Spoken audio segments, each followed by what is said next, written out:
If you dream of your motorcycle, if your day isn't complete without some time in the saddle, if all you need is the open road and a full tank of gas, well, you've come to the right place, because this is Throttled, and it's starting now. Here is your host, Kevin McKinney. All right, welcome back to Throttled, everybody. So glad you decided to join us. We are coming to you live once again. I really appreciate everybody that's joining in on the live stream now. Well, it's been a crazy few weeks, I think, for the world, and everyone here included, but I'm sure we'll talk about all that stuff here in just a little bit. Gentlemen, I've got Larry, Tom, and Chris on the line, or on the chat, whatever it is. How are you guys doing? Tom, how you doing? I'm doing good here in the southeast in Atlanta. Physically isolated, but having a good week, I guess. Chris, yeah, the physical isolation is kind of new for me. The mental isolation I've been trying to perfect for years and have yet to succeed. But yeah. Well, so I had a good event earlier this week. So it was a Tuesday. Tuesday was St. Patrick's Day. Yeah, that was my wife and I's 30th anniversary. So we celebrated that. Not the way we wanted to this year because of issues going on, but had a nice meal at home. And yeah, I figured, okay, isolation, we've had 30 years to get used to each other. So at this point, I think we're okay. Yeah. Larry, how you doing, man? Hey, I'm hanging in there, Kevin. Yeah, we're also doing the hunker down in place thing and driving each other crazy, you know, and but we were able to split off during the day. She does her thing and I do mine. She goes walking, I go riding, or I go running and she goes riding or dog walking. So we managed to keep sane that way. And personally, I can be quite happy just doing my own thing. There are all sorts of things that I'm interested in that I can do online, offline, by myself, you know, with in the house or right outside of it. So it's not too terribly hard at this point for me, as long as I can get out and get some exercise. I was going to say, because Larry, you're already retired, so you're used to coming up with creative ways to fill your day. Just waste time, exactly. he didn't say waste time. That's what he meant. I know it. Well, actually, Tom, I think we should clarify. His wife comes up with creative ways for him to fill his day, I think. There you go. Just from all the retired individuals that I know and talk to, they're just like, you think the honey-do list would eventually get shorter, but for some miraculous reason, it doesn't. She comes up with ways for me to, make good use of my time. I come up with ways to waste it. Oh, okay. Chris, how you doing, buddy? Doing good. For the most part, haven't run out of toilet paper yet, so that's a good thing. Haven't run out of beer. I've been working remotely for the past 2 weeks, so prior to it being required, the company I work for was kind of getting prepared for that. So yeah, I've kind of gotten used to it, and I've been doing a lot of motorcycle riding, but we can talk to that at the appropriate point. Yep. Mm-hmm. Well, I've been I've been one of those unfortunate souls who have had to work the entire week with a house full of kids with nothing to do. And my job just requires a lot of meetings. So it's hard. It was especially hard this past 2 weeks. I was actually sent home about 10 days ago. During the middle of the week, one of my coworkers visited New York that weekend. And when they got back, we actually asked, hey, she went to New York this weekend. Is she okay to come into the office? Yeah, she's fine. She comes into the office later on that afternoon. We get a email that says, hey, if somebody has been to New York over the past weekend or 10 days, them and anybody they've been in close proximity to need to be self-isolated. Well, we had just been in an all-day meeting in a very small enclosed space with this person passing stuff around.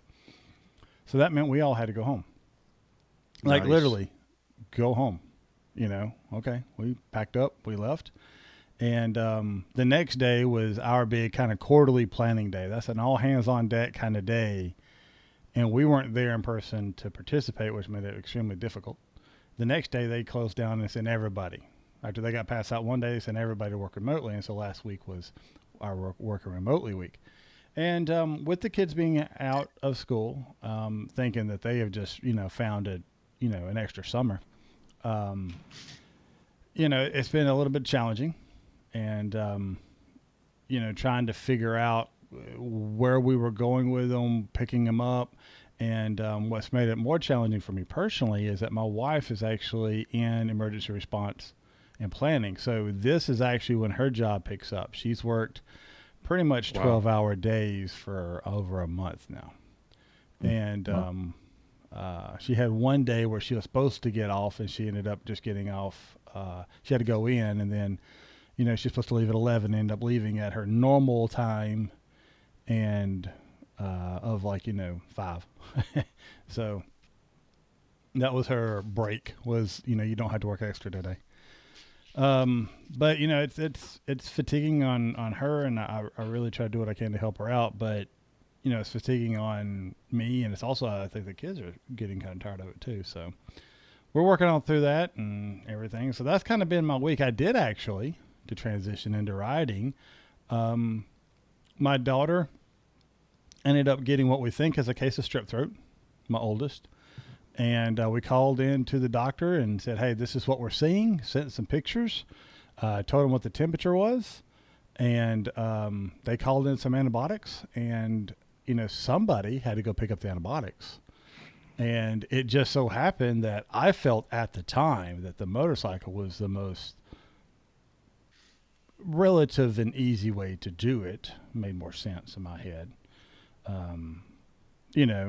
I would Absolutely. If I'd remembered that I had to go through the drive-through, I may not have made that option, but did that. And just a quick little, honestly, about a 6-mile ride, but man, it was the 6 best minutes or miles of my week by far. Cause it really helped to clear my head a little bit. And every other time I've supposed to have been able to go riding, my wife's been called into work, and we've had some absolutely gorgeous weather this last week, which has made it even more painful to be stuck at the house, even during your lunch breaks. You can't get away because you've got 3 kids that you got to keep alive. So, I would have loved to tear off on a couple bike rides during that time frame. What about you guys? Anybody else get any riding in? Chris, you mentioned you got some riding in. What you got? Yeah, so it's kind of interesting because, past episodes I've been on with you guys, I've mentioned I had, made this New Year's resolution to get more riding in, and it just kind of wasn't happening. And I'm like, all right, I got to find a solution for this. So I actually had come to the conclusion that even though my morning commute to the train station is not that long, it's maybe a 15-minute ride. I was like, you know what? What if I just start riding the motorcycle, to the train station? I've got the Vulcan. It's just sitting there. It's not that expensive a motorcycle. I'm too worried about it. So I was like, all right, this would kind of be a good thing. So I went ahead. I needed to get another parking permit because we got to pay for parking, in the train station that I go to. Anyway, long story short, so along comes, COVID-19 and the whole thing. So I hadn't gotten the parking permit yet, and that hadn't quite started. But, I am, this whole thing is saving me about 4 hours of commuting a day. So it's given a little extra time during the day. So when I get a chance, I'm fitting in some riding. So during the week, when I've done doing my remote work for the day, I've got everything done and handled, going out for a ride. Yesterday I went out for a couple hours. So it's actually been kind of nice just to get on the bike and I just want to ride as frequently as I can, keep my skills sharp. And one of the things I've been trying to do is like one of the things that Fast Eddie talks about is, going out and like focusing on a particular thing, particular skill or whatever that happens to be, focus on your trail braking or focus on whatever, leaning into the turn, whatever happens to be. So just doing what I can to just start sharpening the skills. So it's been good. I mean, obviously this whole virus situation is bad. It's bad for a lot of people, both physically and economically, but fortunately I'm in a decent situation. So it's like, might as well get out and ride a little bit. Well, cool, great. man. Glad somebody's been able to do that. Tom, what about you? What kind of riding you got in? Nothing for the week. Sorry. Had a class last weekend. That'll probably be my last class for a little while. Um, but during the week, no, nothing. And we'll discuss this, and actually, some of the reasons are applicable to the topic we'll discuss in a little bit. But no, I naturally, so I work from home normally. So from a work perspective, the whole situation really hasn't interrupted my work too much, other than the conferences I had planned to go to, and even my own company conference that are happening in the May and June timeframe have all been canceled. So that's about the only thing. It's pretty been business as usual in my front. Larry? Yeah, well, mine has been pretty much retirement as usual as well. However, I haven't gone out to ride, and we'll talk about that in a little while. So I've just been able to get out and do pretty much just do bike rides every day. Well, let's address the elephant in the room, shall we? Obviously, this is the first time we've been recording since Corona has kind of exploded, and all the recommended stay at home advice has, over the past 2 weeks or 2.5 weeks has really taken hold of our life, of our daily activities, and halted our culture, it seems like. And yes, if anybody hears me coughing or whatever, it's seasonal allergies. It's not the coronavirus, so everything's okay. I got a cough drop in, so hopefully I can keep it at bay. But there's a lot of concerns, and we were actually talking, and I've thought about this myself. It's, should we as motorcyclists be riding? Is it something that, we all see the Facebook memes, and everybody sent me 100 of them that, wear a mask, picture of somebody with a helmet on, keep gloves on, picture of somebody putting the motorcycle gloves on, 6 to 10 feet distance between people. And you see motorcycles in a group ride stagger 6 to 10 feet between people, and that's nice and cheeky and everything. But is that what we need to be doing, or do we need to be staying at home? Just don't go in there. And there's a variety of topics. Lloyd's mentioned one that I've thought about as well in the live chat. On the initial high level topic, what do you guys think? Well, I would just to interject that part of what stimulated thinking about this issue, aside from what you just mentioned, Kevin, is that there was the letter from the AMA, from the president of the AMA, Rob Dingman, and in it he talked about some of the current situation with the virus, and how to handle it in different areas, such as meetings that are planned and that kind of thing, how to do them remotely. But at the end, he goes on and says the most important thing is to get out there and ride. And he repeats this in a number of ways. He says, we're being advised to avoid crowded spaces, so therefore ride your motorcycle. We're being told not to use public transportation, ride your motorcycle, etc. So I think that, to me, really stimulated the question about, well, what is the appropriate thing to be doing during this period of time? And that's what we're here to discuss right now. So let me ask you.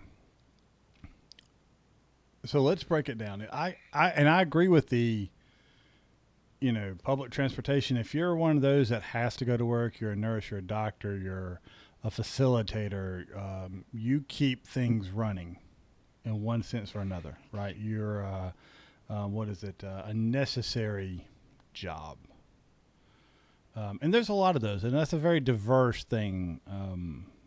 The grocery stores need to remain open, right? So that's a necessary job. Pharmacists and doctors' offices, and, basic utilities, and those that support basic utilities. Down to, if we need I mean, you could track it on down, right?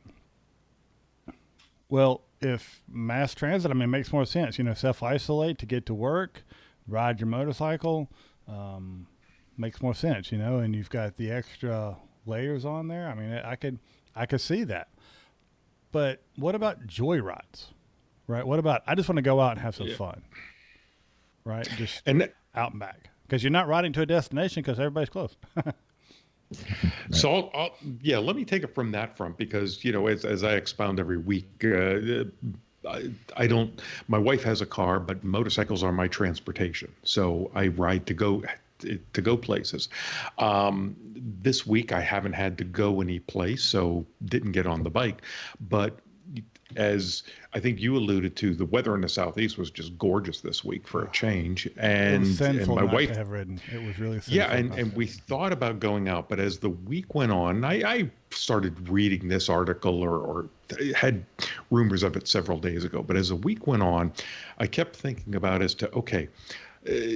we all know motorcycling is dangerous. I don't think there's anybody that would argue with that.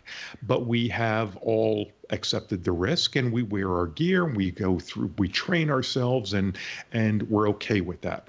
And I've got very good medical insurance, so I'm okay with, I wear enough gear that if I'm out on a ride, if I go down, hopefully my gear will help me that I'm not too majorly injured, might be minorly injured perhaps, whatever, but I'm okay with that. But now it's an element take the virus part of it out, and I think I saw Lloyd's question about going to a hospital that might, have patients in it. The issue I think that came to me is that okay, if you do happen to get hurt, and this was drilled home by someone in one of my local groups, went off the mountain up in North Georgia and got hurt and had to be taken by an ambulance. So for those people in the hospital that have to treat you, they have to gown up, they got to put a mask on, they got to put a glove on to treat you. That is a mask, gloves, gown that we know are in short supply, could have been needed to treat someone who is ill from the coronavirus. And that's where I started, drawing the line and having hesitation. It's now no longer about just you. Right. So, and I mean, that's something to take in consideration. And, obviously we've got a supply issue there with some of our protective equipment for the, health caretakers. And, that's just part of it. It's part of what they have to do to make sure that we're, safe when they're interacting with us, and that they stay safe so that the next person they interact with stays safe. So that's also something to take consideration. And Chris, you got anything to add before?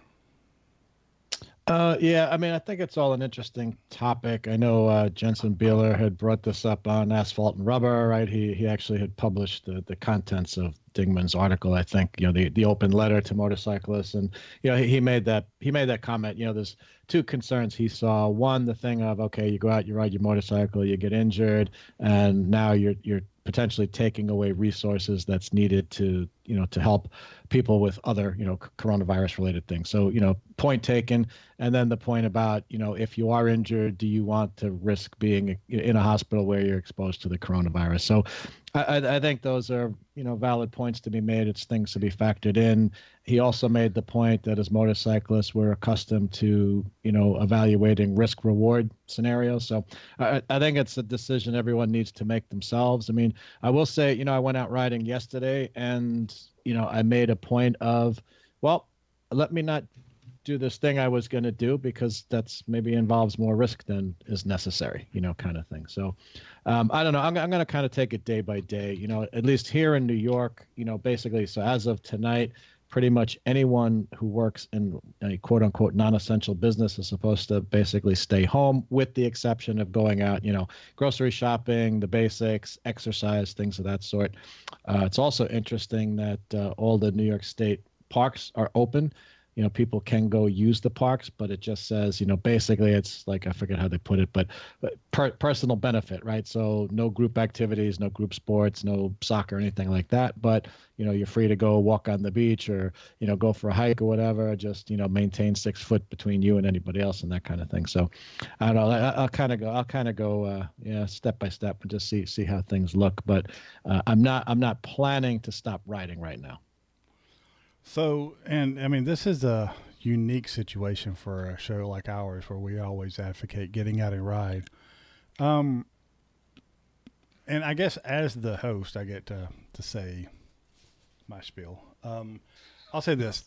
I agree with everything everybody's said here, and I can't disagree with it. And I agree with everything that's going on as far as the recommendations. The thought about the hospitals and what happens if I get injured, and then, well, if I get injured and somebody's going to come to the hospital with me, so maybe it's not me that gets infected, maybe it's one of my loved ones or one of my kids show up or something.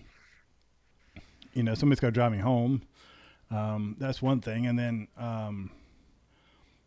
the thing about you're going to a gas pump, right? You got to just put gas in the bike. Like if you ride a lot, you're going to put gas in the bike several times a week. Right. So you reach out, you have the handle, even if you've got your gloves on, think about, okay, there's paint, wet paint on that. That's what people need to think about these germs. So this wet paint, right? So you reach out, you get the handle, even if you got your gloves on, you fill up your bike, whatever. Now that wet paint is on your gloves, you touch your bike, it's on your bike. Okay, fine. You're like, well, when I get home, I'll wipe the bike down. You take your gloves off, you're probably going to touch your regular hands with your gloves. So you got to remember when you get in, you've got to go back and sanitize everything from the bike to the point that you sanitized your hands that you might have touched, laid something contaminated down on. It becomes a big chore, right? And I don't think a lot of people realize that. And most people, when they're washing their hands, don't do a fantastic job of it anyway. I think you mentioned something that was really astute, that it's up to us to analyze risk. It's up to us to be able to say what is risky enough for us and everybody else, except at this point in time, it's not us that's at risk. You could potentially be putting an entire area of people at risk. Being someone who has individuals that are in poor health situations, in nursing homes and things like that, it hits more at home when you start talking, and so when it's like, well, what if I touch something and I got coronavirus on my glove, then I went to the gas station, filled up my bike, somebody came in behind me, fills up their car, then goes to the nursing home with my father-in-law in it. Right. Yeah, they're supposed to wash their hands. They're supposed to do everything there, but then it's on their steering wheel, so they're taking it home with them. Yeah, they may disinfect their stuff before they leave, but then they get home, and it's just more. It's out there more, right? It's we're trying to slow this down. Are we going to completely stop it? No, we're going to slow it down. We're going to flatten the curve, as everybody's heard the catchphrase by now, and drag this thing out, slow the infection rate out to where we're not going to maybe limit a whole bunch of people getting infected. We're trying to slow down how fast it spreads so that our health system can adapt and grow to meet the need. And we need to do our part. So this is probably the first time you'll hear me say, stay off your bike. And it's hard for me to say because this Saturday I wanted so bad to go for a ride, and probably I can't say that if I didn't have the option, if it would have been open, I can't say I wouldn't have taken it because I'm desperate to get out of the house. I mean, we've been going walks, we've been doing stuff like that, but at the end of the day, it's one of those, when you start thinking about it that way, to me, this is more risky than riding at this point. I've got a daughter who was born she was born fine, but 2 weeks into her birth, she had a huge 103-degree fever babies her age weren't supposed to have fevers. That is a clue that something is extremely wrong. Since then, everything's checked out about her immunization, but the doctor, when we were talking to her about my daughter with strep throat, warned us about the other one. She was like, hey, she is considered at risk because of what happened with her immune system when she was a baby. Food for thought. Yeah, that's scary. Yeah. You know? Yeah. And, No, and I mean, I- her immune system seems fine. She's actually a pretty healthy kid now, unless she's gone through the kind of the baby, you know, crap that all babies go through. They're always sick for a while. But, you know, if you know, that really brings it home, that not to mention my father-in-law. So I'm one to, you know, if it's, I will take a short ride, known ride out and about, but I just don't think I'm going to go taking huge long rides and really trying to get aggressive in corners. And I really don't know, you know, I'm going to give it a few more weeks before I probably really do a lot of ADV stuff. Let this thing kind of work its way into what it's going to be and let everybody get used to it and all the supplies start to get replenished. Then we'll see, you know. Hopefully in a few weeks we'll be at what a new normal would be in the situation. Yeah, I'd agree. I mean, if you got to go someplace, like I say, I ride for transportation. Okay, if you're riding for transportation, yeah, I think that's okay. But recreationally, I'm not sure. So, Larry, we're able to do this podcast, you know, just because we are separated and all. So that's not the case with most others. But Larry, you're also in an area that's been hit hard. What's your thoughts? Yeah, well, the Bay Area is an area of a fair number of cases. Where I live in Marin, they've been fewer cases, but I think I've really wrestled with this question because our weather has been good too, and my oldest son, is going to be off from work next week because of all this stuff, and it's one of the few occasions where we actually could get together and go for a ride.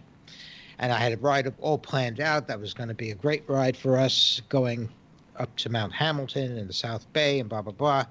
But then I read the Beeler article and got to thinking about it. And there are a couple of issues for me. You know, one is if I go out for any ride, and I do go down and I need, hospital care, this has the potential either to draw resources from coronavirus cases, or maybe draw resources from my care, and of course there's also the issue of going to hospitals that have the coronavirus hanging around.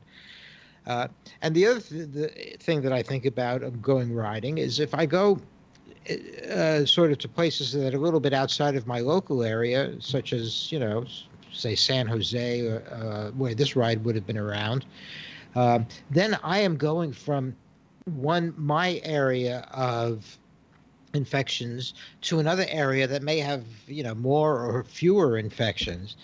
And I'm kind of either running the risk of picking up something from there and bringing it back, or bringing something from my area to another area that has fewer cases. And either way, it doesn't feel right to me. So I do think that part of the hunkering down at home mandate is to prevent people really from cross-pollinating from different areas of infection, and some more, some less, and to keep all the areas separate. So I wouldn't do a short ride because there's still a risk that I could end up going down, and I wouldn't do a longer ride because of the risk of cross-pollinating unintentionally.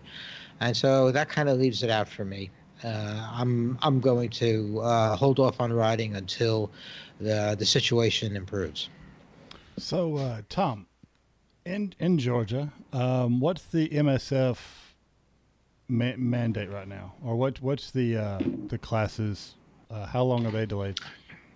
So actually, right now, so I work for the state doing those. We are still conducting classes. So we have not been given any orders to stop classes. Our drivers department, DDS, has closed down. But the difference is we're doing like what I did last week. I had only 5 people in my class. So I've got a classroom that will seat up to 20 people. So I just separated everybody by a table, one person per table. Before they got there, I wiped off every table and sprayed Lysol on everything and disinfected kind of the classroom beforehand. Going forward, we've been told the guidance is we're going to have classes of no more than 8 people. Any coaches are given the option. If they don't want to coach, then that's fine. There's nothing against them.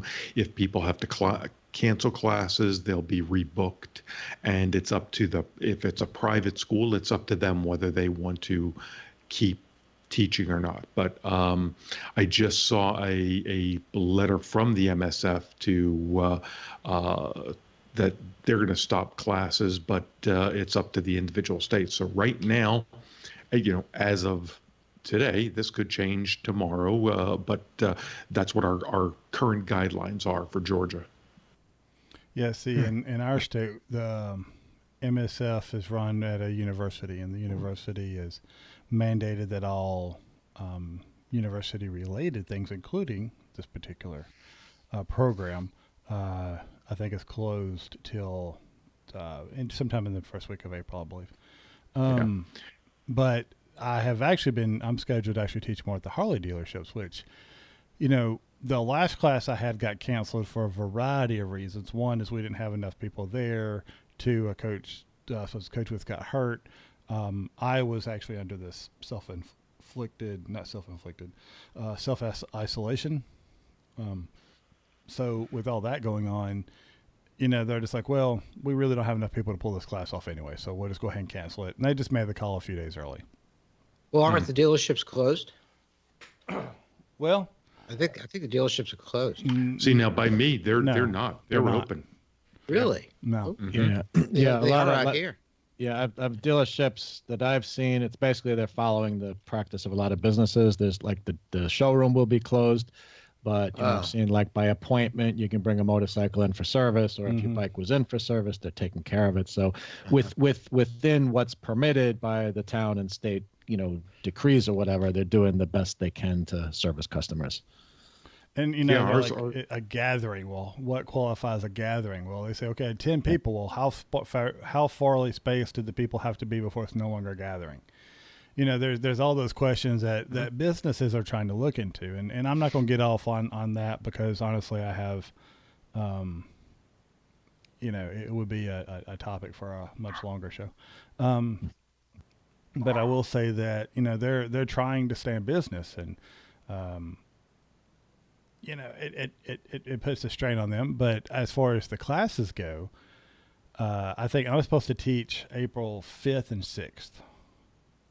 And I haven't received word if we're doing that class or not, but I'm thinking of being like, hey, I'm going to withdraw myself from this class.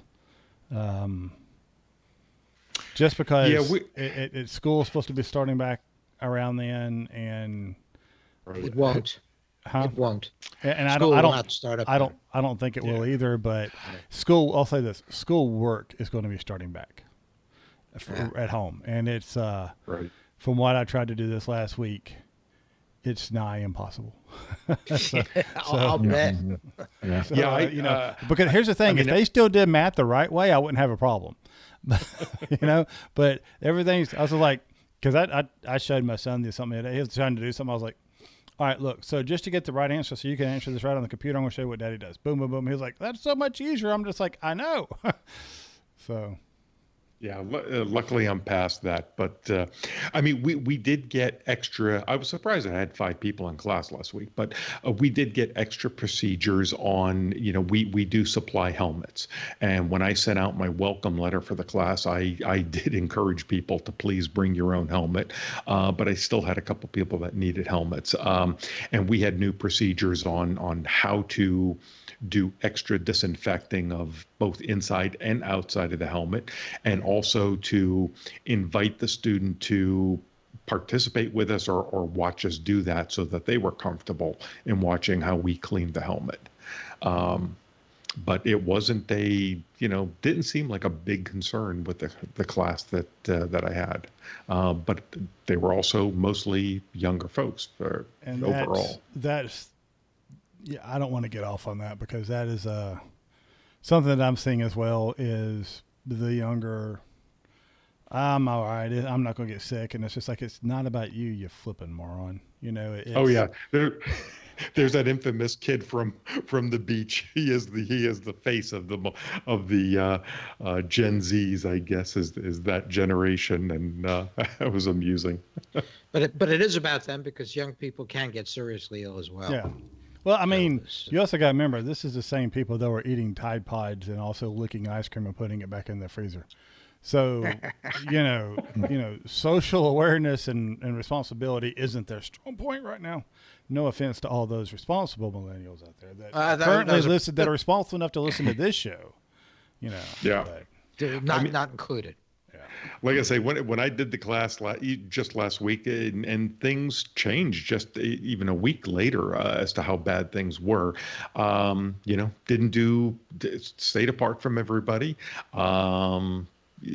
Didn't do any congratulatory handshake at the end of the class, and like I say, spaced everyone out in the classroom that we had. So it worked for that size. I still get people, like, I'll be out and about, like, oh, hey, Kevin, how's it going? Try to shake your hand or give you a hug. And I just kind of stay back. I'm just like, just for now, let's just wave from about, 6 feet apart. Like, I haven't actually, because I've been in this self-isolation, I have literally been isolated from my family until like today. And it was a situation where, if I literally would walk through an area with Lysol. If I touch something, I would get done with it, spray it with Lysol, walk away. And so I always had a Lysol can in my hand, and then whatever else I was going to go get, food, drink, usually one of the two. And going back to my little corner where, it's all germy and I don't have to spray everything down consistently.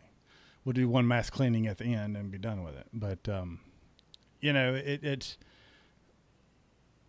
people coming up, they just don't realize. Anyway. All right. Well, If you guys are ready, let's actually talk about a little bit of stuff that actually happened in the motorcycling news world over the last few weeks. And we'll start off with an interesting article. I figured we want to start this one out. And it's an article of how somebody crashed a Yamaha Nikon. Now, before you get excited, this is not the normal everyday someone who crashed this Nikon. This is somebody doing something on a Nikon that we normal everyday riders, with the exception of a few in the live stream and you guys out there, would never have an issue with at all. And that is riding at pretty much racing speeds and doing racing type cornering on a racetrack in wet weather. So who wants to take and where's my right mouse? Who wants to take and we'll go through this one. Well, I'll pick it up. I'll start off with it because, as you guys know, I've been kind of an advocate for the Nikon and for this configuration of three-wheeled bikes in general. But not only was this a guy who was riding out on track, he's riding a Silverstone track in England, I think, but he's a motorcycle journalist, and so he was taking it out on the track and doing his thing, and he had experience with a Nikon and had been very impressed with the amount of front end grip it has due to its unique and advanced suspension. And so since he had experience on the Nikon before and felt very confident on the bike, he felt that this bike had superior front grip and composure, where normally he'd be afraid of the front end tucking on a conventional bike. So he was going faster and faster on this track with the bike, and he was able to take it up a few notches and push harder than ever. And it was just, he was feeling very, very confident in the bike.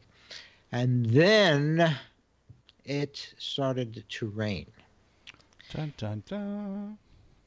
And he was going around. He wasn't sure quite how it was going to do in the wet, and but everybody was telling him that he could keep pushing the bike, and its superior front end traction would overcome that. And unfortunately, 2 laps into one of the sessions, he did a fast right hand turn, and he slid its speed on the track. And this came as a great surprise to him. He really had kind of carried the sort of unspoken feeling that he could never break the grip of this bike, no matter what he did in the turns. And now he realized that was not the truth. So ultimately, he found that the bike is mortal, that it has its limits to traction. He still felt and maintains that the traction from this bike is considerably superior to that of conventional bikes, but you can't continue to ignore the law of physics indefinitely. You need to take into account conditions, even on a Niken. So that's what I got from it. Tom, did you have some thoughts about it? I was kind of, so in the past, I have been kind of lukewarm on the Niken as far as just as looks, and haven't had a chance to ride one, but just in some of the performance of the various articles that I've read. So I'm one of those that came away very intrigued by this. So now, by this article, I really want to go ride one now. Given the way that he spent much of the art of talking about how hard he was able to charge into corners and just do things with the bike through a corner that he wouldn't think of in a conventional bike, and it just stuck going through. That piqued my interest. Now, I would rather see a Niken. I still think it's underpowered with the engine that it has. Given its size and its weight, I think it'd do much better with the 1200 triple that Yamaha has. That might be a better or neater combination to it. But yeah, I thought it was a neat article, and it makes me now want to go try one out. Yeah, the problem with test riding the Niken, and Chris and I both have done that, I think. But the problem with test riding is that you're not going to push it to its limits on a test ride. True.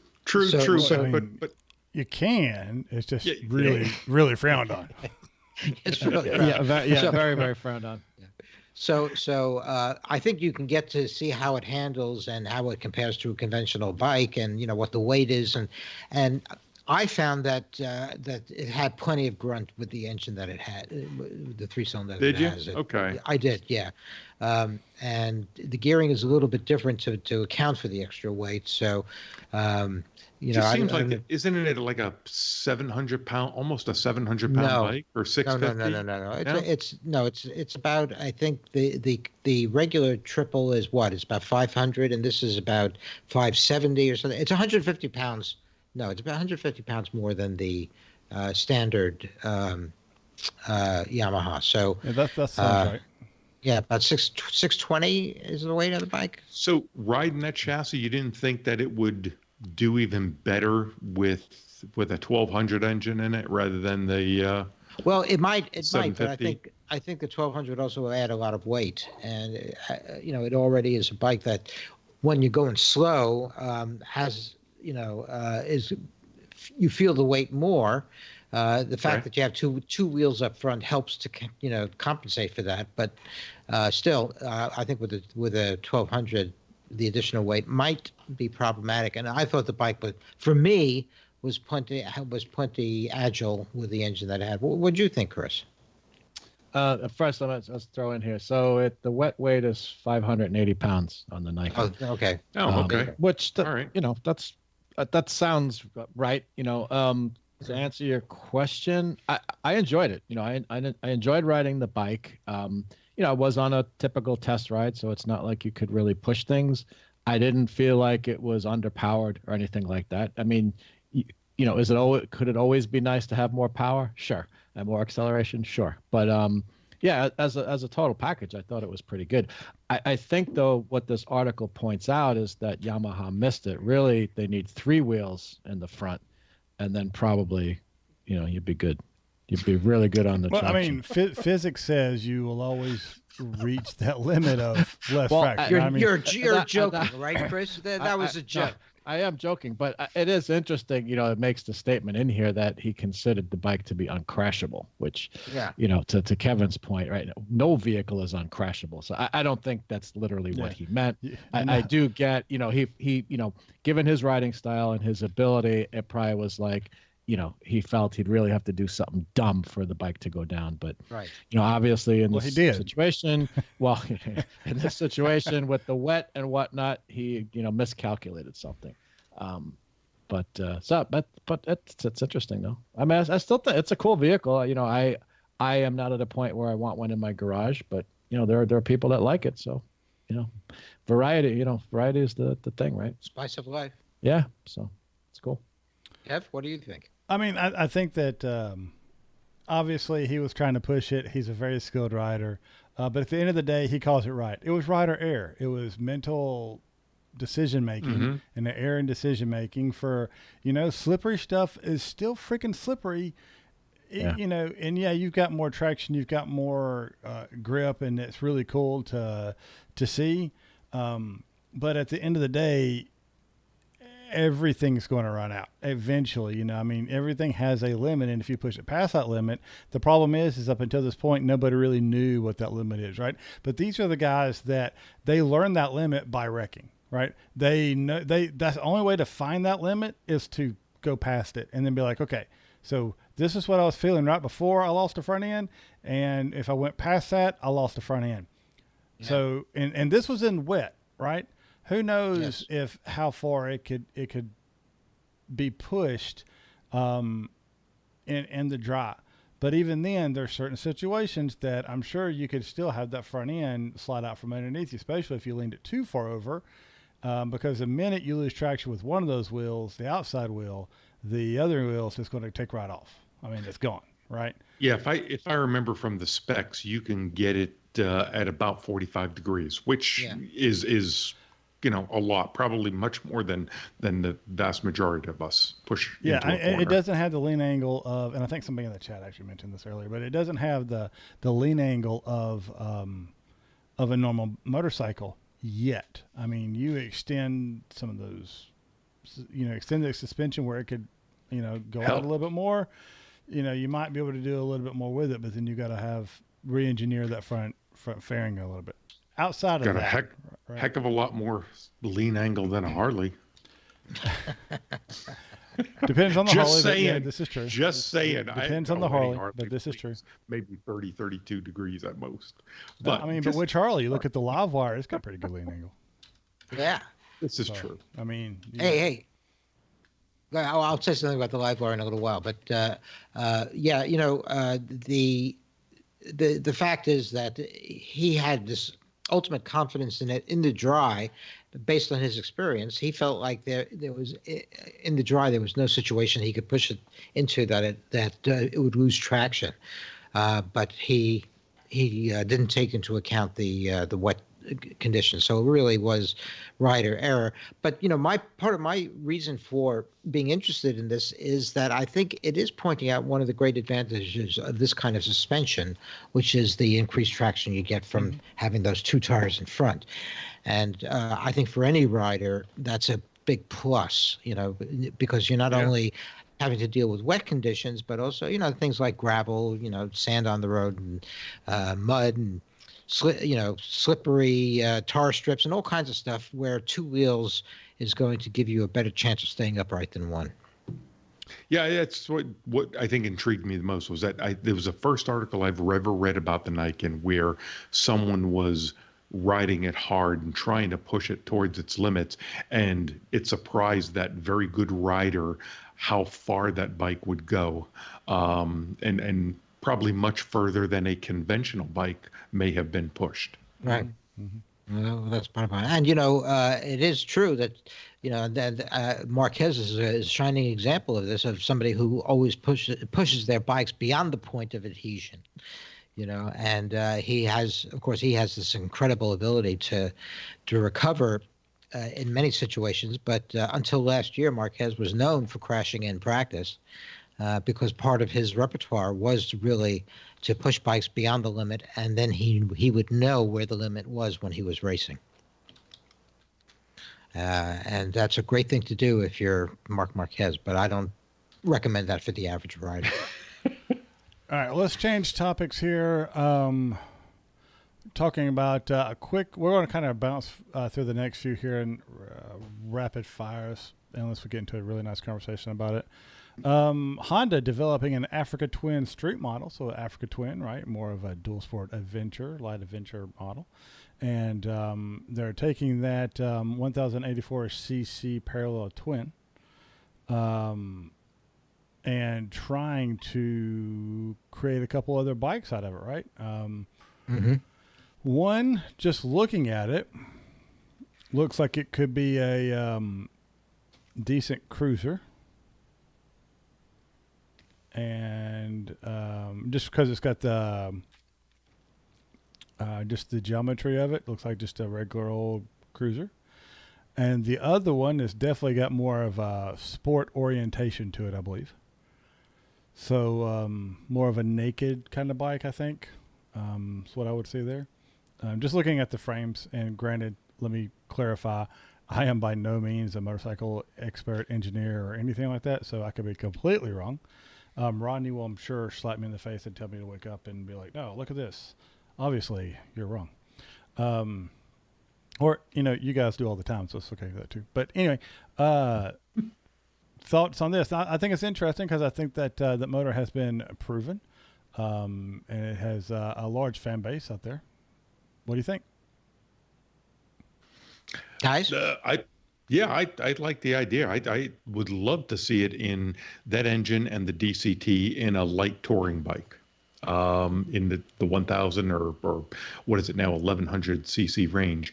I think it'd be great because you don't have that DC. Well, you get DCT available on their 750, on the Africa Twin, and on the Goldwing, but not a sport touring bike in that range. Well, I was just thinking that would be neat. I was just thinking that bike I was talking about could be a cruiser, depending on the ergonomics that come out from it. And it's hard for me to put ergonomics on a bike with no plastics fairings, and you just have a two-dimensional drawing. That one, I would say it could be a sport touring model, but the problem I have is I don't see anywhere to put any kind of luggage on it, because I think the pegs look like they're further back, or the peg where the pegs would attach to would be further back. That's the key. Got to have luggage. Got to be able to carry your crap. And I don't know. I mean, if this right here, it's certainly I think it would be a neat market to get into. So you've got the touring editions of like a V-Strom and a Versus perhaps, and what's the Yamaha Tracer. So I think Honda with a DCT and that engine in a sport touring type of bike or 3/4 type fairing could be very neat. I think there were two articles that I had seen related to this, and one is that Honda is planning on a street version or street versions for the Africa Twin engine, and the other is that Honda's actually talking about smaller engine displacement bikes, including an ADV bike like a small Africa Twin, but maybe with a 700 or 790 cc engine.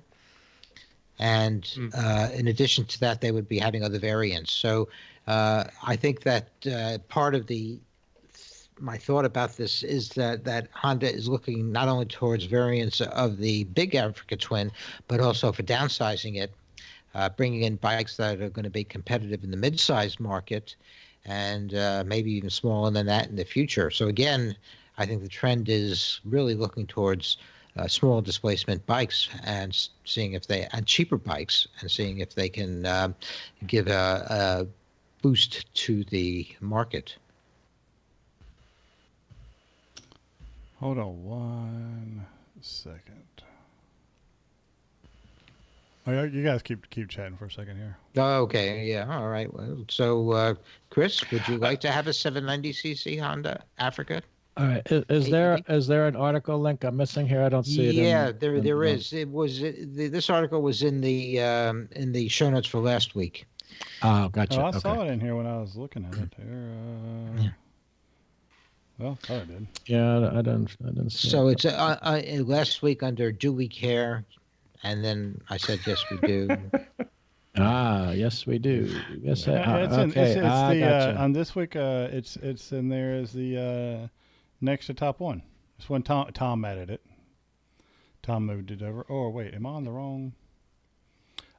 See, that's what happened. Okay. Mm-hmm. Yeah, but anyway, it's in there. Yeah.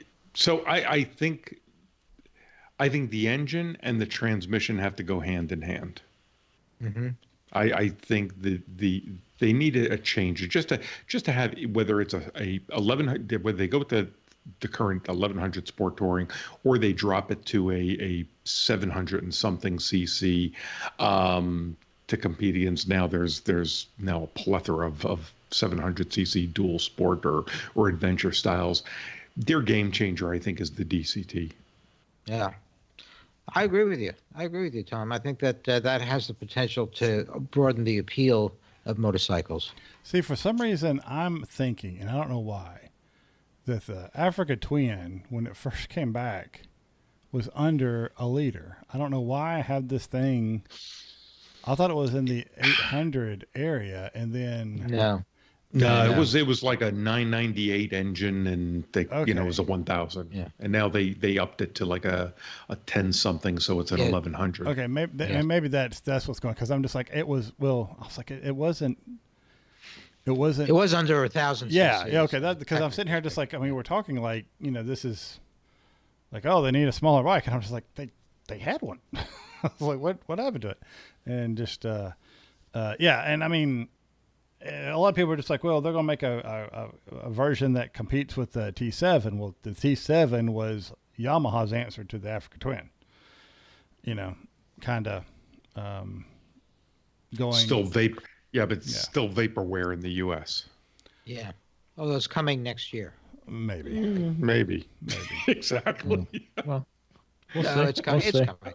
I mean, I honestly, I do think it'll be here. It just, who knows when, and who knows the shape of the world. That's my biggest fear, is who knows the shape of the world when all this stuff ends from a financial standpoint.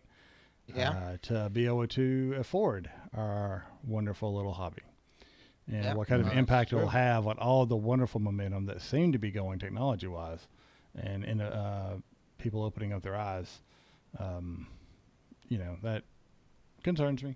Anyway, different topic, different day. Just out of curiosity, do you guys know, in the Dakar Rally, what size engine do they use in the Honda? Is it like a 450, or is it this size, like the 790? No, I thought it was a 4. I thought they had to be under 600. I thought it was a 450. That could be. Maybe that's what it is. Maybe. Oh, let's find out. I don't follow it that close, but I really thought it was a 450. No, that could be. Let me see if I can find it quickly. Yeah, let's see what Google. 450 it was a CRF 450. Yep. Factory CRF 450 to overall motorcycle class victory. Okay. Yep. Yeah. Cool. So come on, Chris, you should know that. I don't even follow racing, and I knew that one. Yeah, but well, Well, I did ask the question, was it a 450? You did, and There I you wouldn't go. even. I did put it out there. I was just question. I was just testing you guys, So, by the way, I forgot to mention, I had. We don't have to discuss the article in detail, but I just want to point out that there's another news item about a three-wheeled motorcycle developed by a Russian, not manufacturer, but a custom bike maker, which he's using for ice racing, and it has a similar kind of leaning front suspension as the Yamaha does. So, just another example of a three-wheeled bike that is potentially superior to its two-wheeled brethren. Let's not forget the Piaggio. And let us definitely not forget the Piaggio, which may be my final motorcycle vehicle before I head off into the sunset. I still say 3 wheels up front is the future. Well, I don't know about 3 wheels up front, but I did see a projection for a three-wheeled bike where the wheels are in line and the bike is much longer than a normal bike. I don't want to talk about that. We're all right. Back on track here. Oh, wait a minute. It was I just. La la la la la la la. All right. So KTM, not KTM, Kawasaki, because I'm completely jumping the rail here, going to a different topic. Kawasaki is developing dual injection technology. Direct injection is another way to think of that as well. What is direct injection? It's pretty much what your motor vehicle does today, right? Directly injects the fuel mixture into the combustion chamber. Port injection injects the fuel up line of that so it has time to mix with the air and then gets ignited in the combustion chamber. Why do we want one versus the other? Well, yes, why do we? Well, I'll tell you why, as far as I know. With emission concerns, direct injection gives us cleaner burning fuel, right? You don't lose as much. There's not, you're reducing the amount of oxygen in the cylinder, because you do that when you add something else to that. The percentage of oxygen goes down because you replaced it with something else. In this case, fuel, vapor, or whatever it is, spray. So that's one of the reasons, and that's pretty much going to be the pushing reason, right? And this has been tried in motorcycles for a while, and to a point where when you look at the Modus, right? Modus had what was essentially half of a motor, a car motor, and they couldn't get it working and went to port injection for their bike, the MST. And that was pretty much made by the same guys who made car engines, and they couldn't figure it out. So Kawasaki, though, has come up with a patented design to potentially solve this issue. And I didn't get into all the timing and jargon and all this stuff because I ran out of time and my eyes started rolling back in my head. But it's interesting take on it, I think. So it's a little bit of spray into the well, no, it's a variable timing thing. See, this is where I'm, Rodney could come on and school us for a bit. Do I care? I mean, why do I care? Basically, this is one of those invisible things that, is going to make a difference for me. What it may allow us to do is have our bikes that we, with the fuel emissions getting tighter and stricter and stricter and stricter. It's going to allow the engines to develop and increase power and do all this stuff, whereas not always tighter able to do emissions. that. Right. So emissions is probably the biggest thing. I think also larger. I can't remember. There's a lot of things bouncing around my head that I don't want to say because I don't know if they're actually right or not. Yeah, well, you don't have as much gas escaping through the exhaust because it ignites because there's more oxygen to ignite. Right. So cleaner burning, which means it should be more efficient. Key thing, and also it should last longer. I can't remember this, and I'm sure there's a power thing onto it, but I can't 100% say that's right because I am not an expert on engines. Yeah, I'm going to go with Larry on that one. So it all sounds neat. It sounds like it's better. It sounds like something bikes should have. Do I care? Would they be able to tell the difference? No, not for me. I have no idea. All right, Paul does say backside direct injection does not keep the backside of the intake valves clean like the current method does. So, and I did know that the current method, that's one of the benefits it has, is it helps keep it all, the injector and all that stuff and the valves and stuff like that, from gunking up just because of, it's gasoline. So, I don't know. I want to get on the bike, push the button, it start up, and I want to go. That's it. all right, I don't- cool. Yeah, that's Like I a, said, that's a lot more, rapid fire, moving on. a lot more So, Harley. detail than I wanted to know. I'll tell you Give, that. give that man an electric motorcycle.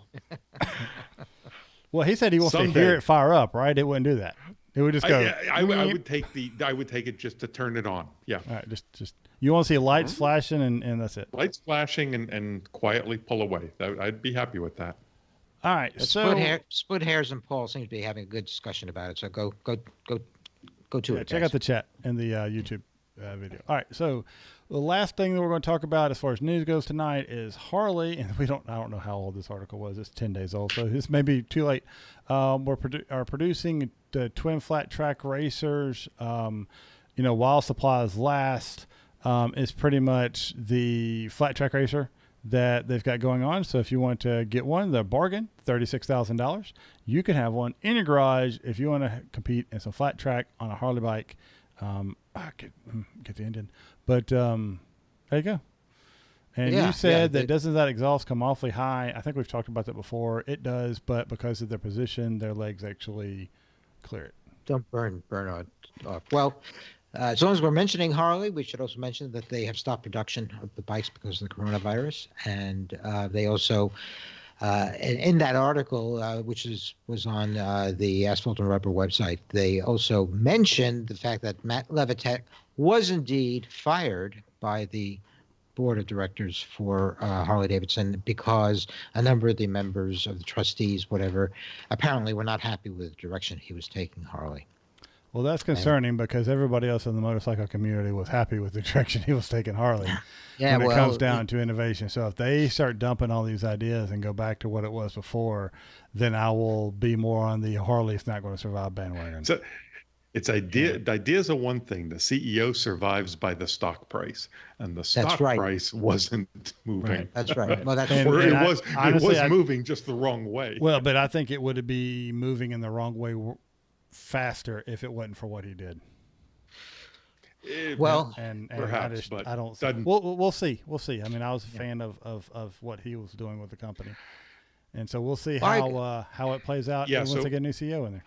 I got into this. There's a discussion going on ADV Rider, and I went back and forth with someone there with this this shutdown. Is that and they just furloughed all of their corporate people, but they did lay off all the factory workers. Mm-hmm. So my contention is though that their new interim CEO, who's a board member, is due to get a $3 million bonus if he stays with the company until they find a permanent person. And my contention is that, okay, yes, we're in unusual times. You just had to shut down your factories and you laid off your workers. Yes, you at least left them with benefits, but all right, take that 3 million, spread it out. It may not be much, may not go that far, but it's something. And it's the optics. That's my big critique about their current procedure. Okay. All right. Well, let us know what you think, people. Chris, you got anything to add to any of the last rambling that we've been throwing out here? I don't have any rambling to add this time. All right, so let's jump into the paddock real quick. And it will be real quick. Yeah, it will be. I could probably do it. They're not racing. They'll start racing again later. They hope to race more in the future. That's it, right? That's it. That's it. much. And that's it from the paddock. Yeah, unfortunately, I don't have any good news to bring you. The last week I had anticipated reporting on the Daytona TT, but it was canceled, as were the other races at Daytona. And I actually planned on seeing the Daytona. that's right, you did. Yeah, I Almost. Oh well. Yeah, well, And for all the it'll trouble you had to go through to get in that race because of the press pass thing, that's a shame. Yeah. It's funny, and not to digress, but I actually had it worked out. I was gonna be able to Gene and I were gonna join the pit whatever team for one of the racers. oh wow, That would have been our way in, but then they decided to postpone the race, so that right. didn't happen. But maybe next So time. so theoretically, I think it's been postponed till towards the end of the season. October, they're talking about Yeah, October week. So right, yeah, right. So, and that's the same thing is true for MotoGP. The racing has basically been canceled until further notice. So there is for those people who might be interested in trying to do MotoGP things until racing gets started again. There's a very interesting and entertaining series on Mark Marquez on the MotoGP website. I think it's called Mark Marquez Unlimited or something like that.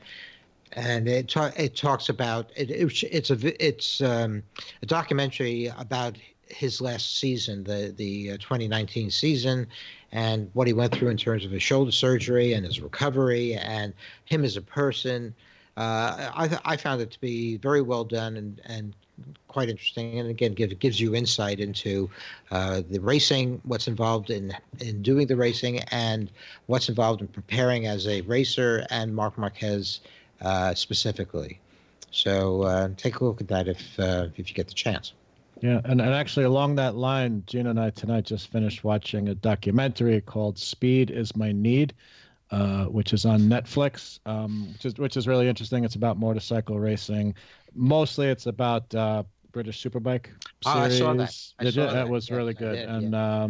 Haslam, Joe. Yeah. What's his name? What's his first name? It escapes me right now. But he's racing in World Superbike. But anyway, really interesting. I thought that was pretty informative. Very good. Also, we haven't talked about Joe Roberts, or did you? Did Nope. you recently? Right. So. Right, so he's racing in Moto 2, which was kind of interesting, right? Qatar, because they, canceled the MotoGP race. Moto 2 was the big event, and Joe Roberts, who's been racing Moto 2, I think 2 prior seasons, actually finished fourth in that race in Qatar, and actually he was just a fraction of a second off the podium. So that's really kind of cool for American racer. It's like I'm paying more attention now. We've got. Garrett Gerloff racing in World Superbike, and then Joe Roberts. So interesting racers to follow. Yep. And that's it from the paddock, folks. Sorry. All right. Well, let's see here. Checking on some things really quick. Oh, all right. So let's go through and. Well, what do we need to do? We need to do this. We need to not really congratulate. We need to thank our crew And members congratulate. and Their congratulate. wisdom. We have. Let's see. Robert, Autumn, Jerry, John, Rodney, Nick, Don, Alex, David, Ralph, Stephen, Lloyd, Michael, Dan, TC, Jorge, Randy, Sean, James, Tyler, Paul, Jeff, and Chuck. And I feel like I'm missing 2 names for some reason. I'll have to double check that list. Thank you all for being a member of the Throttle crew. Thank you for supporting the show. If you're interested in supporting the show, if you feel that this show brings you value and you would like to donate $1 a month, $2, $5, $15 or more, please go out to our website, throttledpodcast.com, scroll to the bottom, click on the Patreon logo, and you can get signed up there. We really appreciate it. It helps keep the lights on, pay the bills, and, hopefully put a little bit of money away so we can kind of do something large for you guys in the future. And everything that you donate to the show goes back to the show for equipment and mostly bills and stuff. Anyway, outside of that, I want to thank everybody for listening and for just staying safe out there, guys. That's the most important thing. And ladies, it's the most important thing is to stay safe. We want you all to be around when this horrible disease passes us by and we're able to get there and enjoy riding again. It's just something that we just have to deal with. It's really hard. I know when it's a warm, pretty day and nobody's on the roads, to want to get out there, but we need to act responsibly because of a lot of the things we talked about earlier.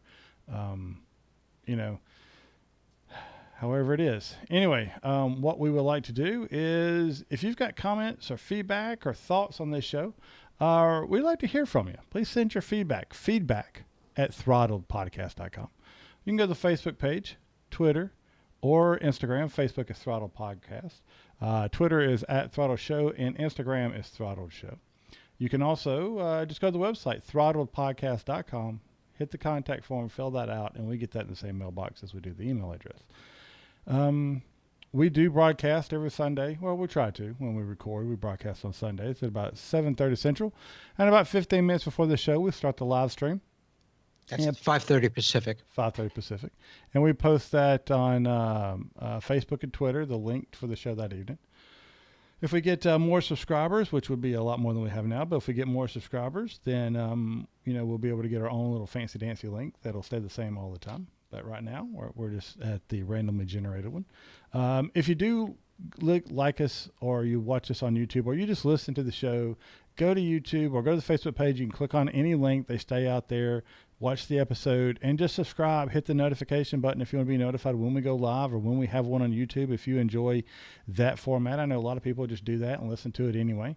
As we're all working from home, it's something that you could have on over your computer while you're playing and use that medium and enjoy reading all the comments from everybody in the chat, especially that really large one by Rodney that just popped up there. Okay. BG throttle clean. I use it all the time. I use it in my hair. I use it on my several foot. people were saying that you had dyed your hair, you had colored your hair. So. Not yet. Not yet. Not yet, but soon. Tom doesn't really have that problem, but Thanks. Hey, there's quite a bit up there. Hey, I am Tom. I had to say, one. I am not far tough. behind you, so I take liberty with that joke. I before too long will be sporting the more aerodynamic look myself. It's coming faster than I want it to. So anyway, I had to do something. But everybody out there, stay in touch. Ask us questions.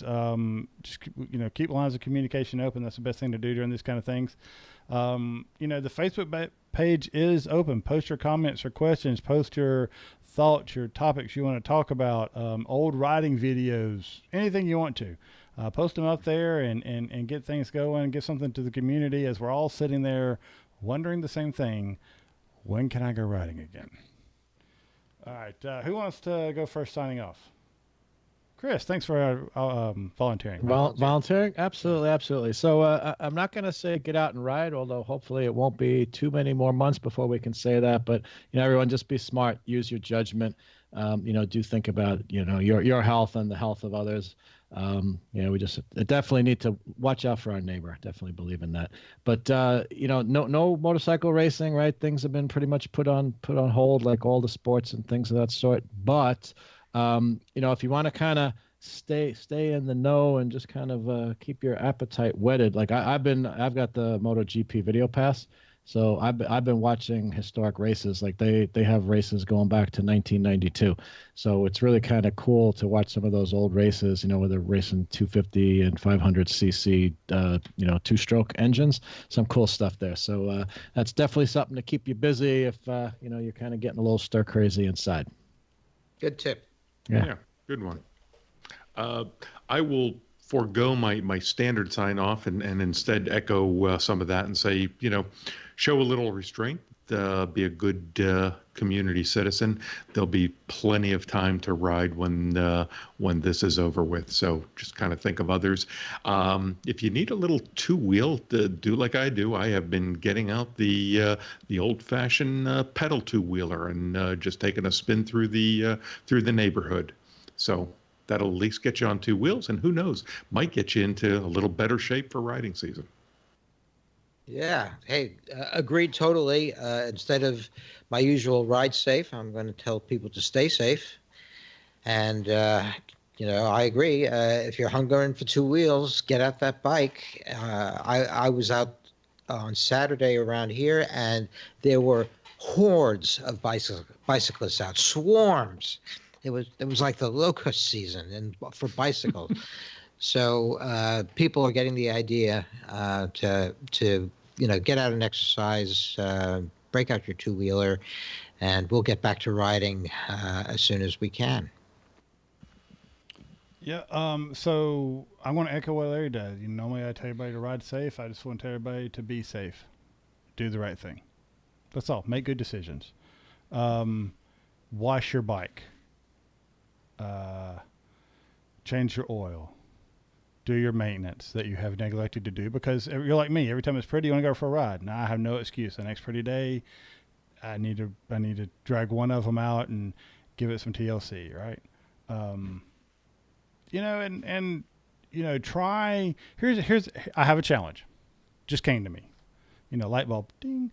So what I am going to ask of you guys to do is, if you are a dual sport ADV rider or not, but it's going to be easier on those kind of bikes, try to balance the bike with no side stand, no center stand, on two wheels. Try to get your balance. You don't have to have the bike running for that, right?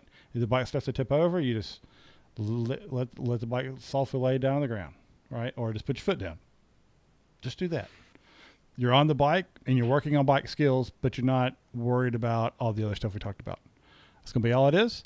Good luck with that challenge, and be safe, everybody. We'll talk to you next time. Bye. Well, good show. Thanks, everybody, for being in the live stream. I'll point over there like you're over there, because that's where the chat is, and it looks really weird on camera. But thanks so much for being here and listening to the show and the wonderful conversations that you guys are having. I don't have to scroll back through them. Really appreciate what you guys do every time we're doing a live show, even as sporadic as it seems to be sometimes. You guys are always here and show up in force, and we really appreciate it. It means a lot to us. We're going to go ahead and we're going to end the show now. Guys, you want to say a final bye to them, and we'll be done. Thanks, guys. Good conversation on the chat.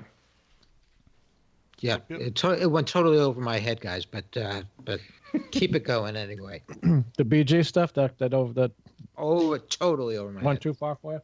Yeah, no, it was good hanging out with everybody. Thanks for the chat, and we'll see everybody next time. All right, see you.